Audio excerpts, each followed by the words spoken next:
No, you can. But the other time was. Oh, sorry. Yes. Today, the Honorable Erubu made a historical decision in as far as the jurisprudence on bail is concerned. He went deep into determining the merits of the appeal, the likelihood of success, which many judges have been shy to consider in admitting ERON KIIZZA on bail, because it was very clear.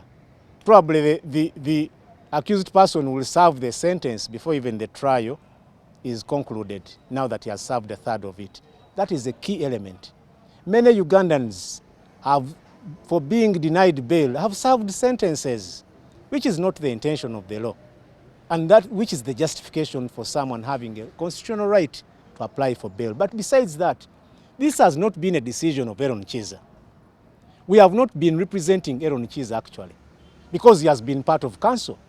When we were making his application, we were with him, and his law firm is part of the lawyers for ERON KIIZZA. This matter has been about the lawyers, because he was detained as counsel for executing his instructions. So lawyers were under attack by that decision of contempt while on duty. Secondly, there are several other Ugandans who are detained by the General Court Martial. The decision of Honorable Erubu, that especially that the appeal emanates out of an illegal establishment, illegal in establishment, procedure, and composition, there is a high likelihood that it would succeed. That alone gives at least a bearing on the other applications that we filed. We are optimistic that other bail applications that we've filed and those yet to be filed, for persons who are detained by the General Court Martial, have gotten a precedent. It will persuade the other judges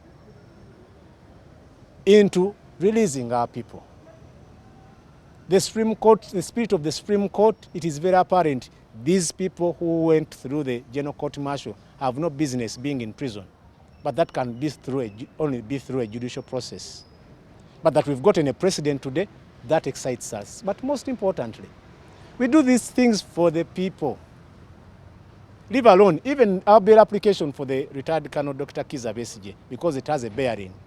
At least there is in the ratio decidendi, in the reasoning of the judge, it has a bearing on the bail application that we filed. But most importantly, it's not about the Dr. KIZZA BESIGYEs, the ERON KIIZZAs, and those of the ilk. It's about the Ugandans for whom we are dispensing justice. A Ugandan who was taken to prison by that quasi-judicial role of a kangaroo court, in a court which should have served justice. There's now a decision which is going to predetermine whether they should continue serving or not, because now denial of service, denial of bail in Uganda has rendered people to serve sentences, which was not the intention of the Constitution in enacting the constitutional right to bail. So we beg other judicial officers to take persuasion from the decision of the Honorable Erubu in dispensing justice for all those prisoners who are in prison arising out of a defunct General Court Martial. Thank you. It's a pleasure.